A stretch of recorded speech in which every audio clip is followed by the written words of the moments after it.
আসসালামু আলাইকুম। আমার নাম বিউটি। আজকে আমি আমার জীবনের কিছু ঘটনা বলবো আপনাদের মাঝে।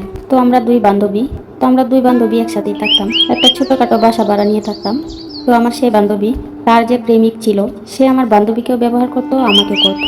তো কিভাবে আমরা দুই বান্ধবীকে ব্যবহার করতো, তো সেই গল্পটাই তুলে ধরবো আপনাদের মাঝে। আমি আর আমার বান্ধবী খুবই ক্লোজ। তো আমরা দুজনে একসাথে চাকরি করতাম। তো সেখানে তারও ফ্যামিলি নেই, সবাই বাড়িতে, আর আমারও ফ্যামিলি বাড়িতে। তো আমরা দুজনেই চাকরি করি, আর দুজনে মিলে পরামর্শ করে আমরা দুজনে একটা রুম ভাড়া নিই।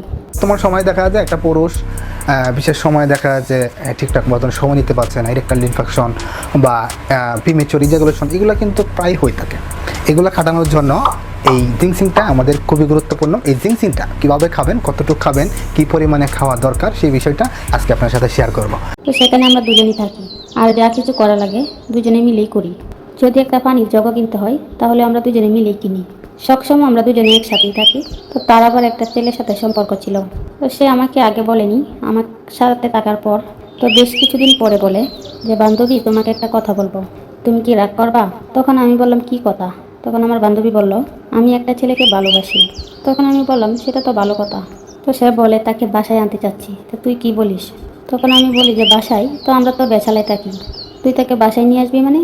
তখন সে বলে যে, তুই ম্যানেজ করিস তাহলে সব কিছুই হয়ে যাবে। তখন আমি বললাম, আচ্ছা ঠিক আছে, নিয়ে আয়। তারপরে তাকে বাসায় নিয়ে আসলাম। তো বাসায় নিয়ে আসার পরে কিছু নাস্তা পানির ব্যবস্থা হয়েছে। তো তাকে আমরা খাইতে দিলাম।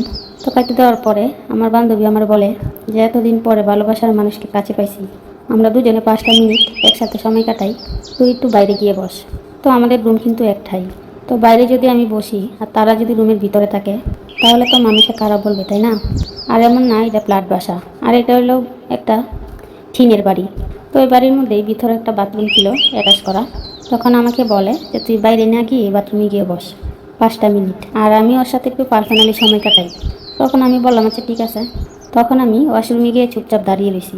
আর অতিরিক্ত গরম, আমি পুরো গেমে ভিজে যাচ্ছি, আর এদিকে তারা দুজনেই পার্সোনাল সময় কাটাচ্ছে। তো আমি কিছুটা আওয়াজ পাচ্ছি বাহিরের দিকে। তো আমার বান্ধবী কেমন জানি আওয়াজ করতেছে। তো আমি আবার বললাম, থাক, ওরা দুজনের মাঝে আমি বিরক্ত নাই বা করলাম। তো ওদের দুজনের মাঝে একান্ত সময় কাটানোর পরে সে আমাকে বলে, এবার তুই আসতে পারিস রুমে। তখন আমি রুমে আসলাম। আসার পর দেখি তারা নিজেদের কাপড় চোপড় ঠিক করতেছে। কারণ তখন আমি বুঝার বাকি নেই যে তারা কি সময় একান্ত খাটাইছে। তখন তারা আমি ফিটার খাই না, আর আমি তো ছোটো বাচ্চাও না, আমি তো সবই বুঝি। তো তারপর আমি কিছু বললাম না। তো আমি যখন কিছু বললাম না, তো ছেলেটা আমাদের রুম থেকে বের হয়ে গেল। তখন আমার বান্ধবীকে আমি বলি যে, বান্ধবী, তোদের তো কোনো বিয়ে হয় নাই, আর বিয়ের আগে যে তোরা এইসব কিছু করতেছিস। তখন আমার সে বলে, আরে বিয়ে হবে, সমস্যা কি, আজকে হয়নি তো কালকে হবে, আর এখন তো এনজয় করার সময়, তো এসব কথা বাদ দে। তো এইভাবে রোজ রোজ তার প্রেমিককে বাসায় নিয়ে আসতো, আর রোজ রোজ আমাকে বাথরুমে গিয়ে দাঁড়িয়ে থাকতে হতো। তো এভাবে আমি বাথরুমে থাকতে থাকতে একটা সময় আমি বিরক্ত হয়ে যাই। তখন আমি আমার বান্ধবীকে বলি যে, দেখ, আমাকে বাথরুমে রেখে লাভ কি, তো রুমেই আমি থাকি, তাতে সমস্যা কি? তো একদিন রাতের বেলা তো সেই ছেলেটাকে সে নিয়ে আসে। তো রাতের 12টা বাজে, কারণ বেসেলা রুমে ছেলে মানুষ এলাও না। দিনের বেলা আসে, সেটা হলো আলাদা কথা। তো একদিন রাতের 12টা বাজে তাকে চুরি করে ঘরে নিয়ে আসে, কারণ রাতের বেলা সে বাসায় থাকবে। তো বাসায় যখন থাকবে, আমি বললাম যে, রাতের বেলা যখন থাকবো তাহলে আমি কোথায় থাকবো? সে বলে, দরকার হয় তুই খাটে থাকবি আর আমরা দুজন নিচে থাকবো। তখন আমি বললাম যে, ঠিক আছে, যেহেতু তোর কোনো সমস্যা নেই, তাহলে আমারও কোনো সমস্যা নেই। তখন সে আমাকে বলে যে, বান্ধবী, তুই তো আমাকে অনেক দিকে সুযোগ সুবিধা দেস, আর অনেক স্যাক্রিফাইস করস আমার জন্যে, আজকের রাতটুকু তুই একটু কষ্ট কর।